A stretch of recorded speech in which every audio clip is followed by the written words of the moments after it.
नमस्कार, माझे नाव संस्कृती किरण पाटील. मी इयत्ता 6वीची विद्यार्थिनी. निश्चयाचा महामेरू, बहुत जनांचे आधारू, अखंड स्थितीचा निधारू, श्रीमंत योगी. आज 19 फेब्रुवारी. त्यांचा नावाचा जयघोष केल्याशिवाय महाराष्ट्राची हवा सुद्धा वाहत नाही.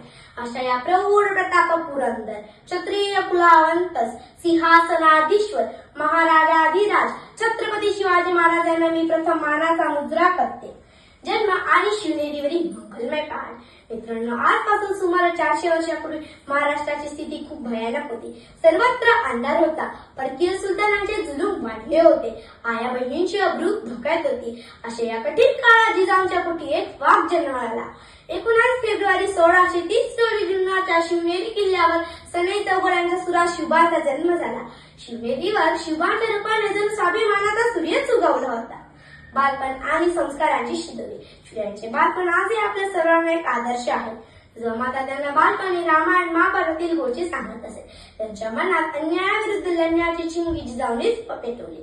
वयाच्या केवळ 12व्या वर्षी जेव्हा मुले खेळण्यात दंग असतात तेव्हा शिवबा स्वराज्याची स्वप्न पाहत होते. शहाजीराजांकडून मिळाले शौर्य आणि जिजाऊंकडून मिळालेले संस्कार यांच्या जोरावर शिवबांनी मावळ्यांची संघटना बांधायला सुरुवात केली. बालवयातील पराक्रम आणि रायरेश्वराची शपथ. वयाच्या 15-16 वर्षी शिवरायांनी काय केलं तुम्हाला माहित आहे का?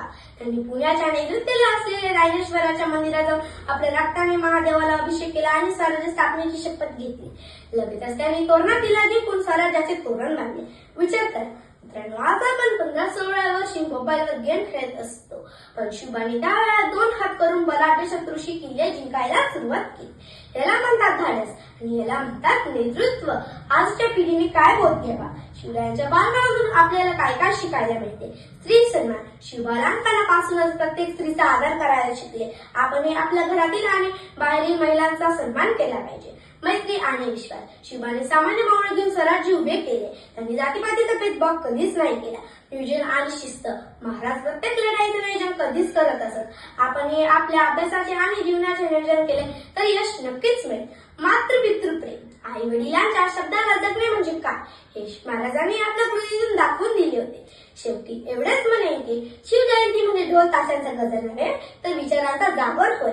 शिवाजी हे नाव फक्त कागदावर नाही तर काळजात कोरले गेले पाहिजे. इतिहासाच्या पानापानावर रयतेच्या मनामनावर ज्यांनी राज्य केले अशा रयतेच्या राजाला पुन्हा एकदा मानाचा मुद्रा. जय भवानी, जय शिवाजी. धन्यवाद.